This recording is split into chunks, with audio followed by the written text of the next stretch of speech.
Students, अभी तक हमारे पास चैप्टर के 2 लेक्चर हो गए। पहले वाले लेक्चर में हमने पढ़ा था बायोडायवर्सिटी और उसके इंपॉर्टेंस। लेक्चर नंबर 2 में हमने पढ़ा था AIIMS and principle of classification. Lecture number 3 में हम पढ़ रहे टेक्सोनोमिक हायरार्की या टेक्सोनोमिक लेवल। अब इसका मतलब क्या होता है? जब कोई साइंटिस्ट जानदारों का एक ग्रुप बना रहे होते हैं ना, तो उनके ग्रुप ऐसे बनते हैं कि पहले उनका बनता है छोटा ग्रुप।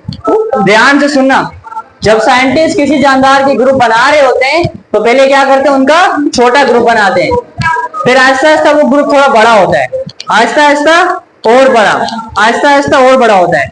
जब भी साइंटिस्ट किसी जानदार का ग्रुप बना रहे होते हैं, सबसे पहले छोटा ग्रुप बनाते हैं, फिर आहिस्ता आहिस्ता होते होते एंड में जाके एक बड़ा ग्रुप बन जाता है। तो अपने माइंड में ये रखना, जो सबसे छोटा वाला ग्रुप होता है उसको स्पीशी कहते हैं। क्या कहते हैं? और जो सबसे बड़ा ग्रुप होता है उसको क्या कहते हैं? किंगडम। यहां भी मैंने समझाया है, साइंटिस्ट सबसे पहले छोटा वाला ग्रुप बनाते हैं जिसको स्पीशी कहते हैं। आहिस्ता आहिस्ता उससे बड़ा होते होते होते होते एंड में जो बनता है वो क्या होता है? किंगडम। तो साइंटिस्ट जब जानदारों के ग्रुप बना रहे होते हैं तो उनको लेवल्स में बनाते हैं। उन लेवल्स को हम कहते हैं टेक्सोनोमिक लेवल्स। क्या कहते हैं? Taxonomic level.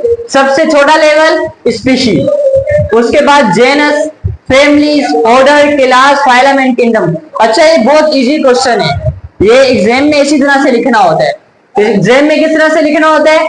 अब जैसे ये हेडिंग है ना स्पीशी, आपको बस इसकी डेफिनेशन याद करनी पड़ेगी। स्पीशी के बाद क्या है ना? जेनस। अब यहाँ देखो इन सबकी वर्डिंग है जैसे ये जेनस में आप क्या लिखोगे? Group of closely related species. इसमें आप इसका नाम डालोगे। इसके बाद नेक्स्ट में आओगे फैमिली में, इसमें हम इसका नाम डालोगे, नेक्स्ट में इसका नाम। इस तरह होते होते ये इजी होता है, एग्जाम में हो जाता है। लेकिन एंड में देखो ये है ना फाइलम, ये यहाँ पर आ जाएगा, ये क्लास है यहाँ पर आ जाएगा। इसी सीक्वेंस से याद करोगे तो याद आसानी से हो जाएगा। माइंड में क्या रखना है? साइंटिस्ट जब ग्रुप बना रहे होते हैं सबसे पहले वो देखते हैं छोटा सा ग्रुप, उसको स्पीशी कहते हैं। स्पीशी के बाद वो ग्रुप थोड़ा बड़ा होता है जिसको हम कहते हैं जेनस। जेनस के बाद ग्रुप थोड़ा और बड़ा हो जाता है, क्योंकि वक्त के साथ साथ जानदार आते रहते हैं। ठीक है, वक्त के साथ साथ और जानदार आते जाएंगे, फिर फैमिली और आएंगे, ऑर्डर और आएंगे, क्लास और आएंगे, फाइलम, और सबसे एंड में हमारे पास क्या बन जाता है? किंगडम। ठीक है, अब जो उसकी डेफिनेशन है वो तो आप वैसे लिख दोगे। अच्छा, स्पीशी के बारे में मैंने बताया था उस दिन। स्पीशी क्या होती है? एक जैसे जानदार जो एक साथ मिलजुल कर रहते हैं उनको स्पीशी कहते हैं। एक और बात भी याद रखना है स्पीशी के बारे में, स्पीशी वो होती है जो अपनी औलाद पैदा कर सकती है। जब एक जैसे जानदार आसपास रहते हैं वो अपनी औलाद पैदा कर सकते हैं ना, उसी को हम स्पीशी कहते हैं। तो स्पीशी क्या कहलाता है? Unit of classification. अच्छा, हमने एक डेफिनेशन पढ़ी थी, cell. What is cell? Unit of life. Life है ना, पूरी लाइफ, हमारा यूनिट क्या है? सेल। यूनिट का मतलब क्या होता है? सबसे छोटा सा चीज। तो जो ये क्लासिफिकेशन पूरी इतनी बड़ी है, इसका यूनिट क्या है हमारे पास? स्पीशी। जिस तरह लाइफ का यूनिट सेल है, इसी तरह क्लासिफिकेशन का यूनिट क्या है हमारे पास? अच्छा, स्पीशी सबसे छोटा ग्रुप होता है, सबसे छोटा वाला ग्रुप। इसके बाद क्या आ जाता है? जेनस। स्पीशी के बाद क्या आता है? होमोजेनस। नहीं, स्पीशी के बाद आता है जेनस।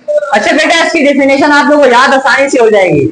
मैंने बताया ना, आगे वाली डेफिनेशन लिखोगे, उसके पहले वाले का नाम इनपुट करते जाना। अब देखो जेनस क्या लिखोगे? Group of closely related species. अच्छा, इस लाइन का मतलब क्या है? सबसे पहले छोटे क्या थी हमारे पास? स्पीशी। क्या थी? अब एक जैसे स्पीशी मिलेंगे मिलेंगे मिलेंगे, वो क्या बना देंगे? Genus. Group of closely related species, related species मिलकर क्या बना देंगे? जेनस। अब इसके बाद क्या आ रहा है? Family. Group of closely related genuses. अब बहुत सारे रिलेटेड जेनस, पहले स्पीशी थी और भी स्पीशीज आई, उन्होंने बना दिया जेनस। अब और भी जेनस आए, अब क्या बन गई हमारे पास? एक फैमिली बन गई है। अच्छा, अब इसके बाद क्या आएगा? Order. Group of closely related orders, एक जैसे ऑर्डर्स मिलकर बना देंगे क्या? फैमिलीज। अच्छा, एक जैसी जो फैमिलीज मिलकर बना देंगे ऑर्डर। आपने इसको नेक्स्ट लाइन में पुट करते जाना है, ये बात याद रखना।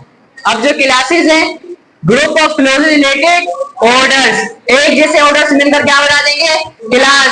अब जो आगे वाले में इसको पुट करेंगे, एक जैसी क्लासेस मिलकर क्या बना देंगे? फाइलम। और एक जैसे फाइलम मिलकर क्या बना देंगे? किंगडम। तो हमारे पास कितने लेवल है? ये 7 लेवल है। लेवल के सिर्फ नाम याद रखोगे ना तो डेफिनेशन आप खुद लिख लोगे। ठीक है, एक नाम याद रखना और दूसरी चीज इनका सीक्वेंस याद रखना। सबसे पहले स्पीशी, फिर जेनस, फिर family, order, class, phylum and kingdom. अच्छा, आप लोगों ने एक और चीज देखी होगी, हमने चैप्टर 1 में पढ़ा था कि हमारे पास जो जानदार होते हैं उनको जो बायोलॉजिकल नेम देते हैं वो इन दो चीजों से देते हैं, जेनस और स्पीशी से देते हैं। हमारे पास जानदारों को बायोलॉजिकल नेम जो देते हैं वो इन दोनों से देते हैं। अब जिस तरह इंसानों का नाम क्या है? होमोसेपियंस, ये इंसानों का बायोलॉजिकल नेम है। और वहां पे हमने पढ़ा था फ्रॉग का, उसका बायोलॉजिकल नेम क्या था? राना टिग्रीना। तो जो फ्रॉग है ना उसका जेनस है राना और स्पीशीज क्या है? टिग्रीना। तो हम जब किसी जानदार को बायोलॉजिकल नेम देते हैं वो कहां से देते हैं? जेनस और स्पीशीज। अच्छा, उसने एक और जानदार का पढ़ा था मस्टर्ड प्लांट का, उसका क्या था? Brassica campestris. उसका ये जेनस हमारे पास है ब्रासिका और ये हमारे पास स्पीशी है कैम्पेस्ट्रिस।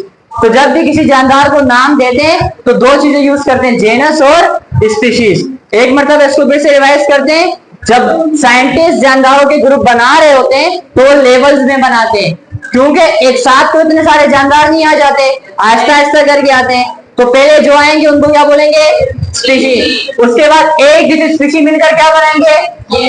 एक जैसे जेनस, एक जैसी फैमिलीज, एक जैसे ऑर्डर और एक जैसे हमारे पास क्लासेस और एक जैसे हमारे पास जो फाइलम होते हैं वो क्या बना देते हैं? किंगडम। तो इस तरह से हमारे पास बनते हैं टैक्सोनॉमिक लेवल और इसका एक और नाम है टैक्सोनॉमिक हायरार्की।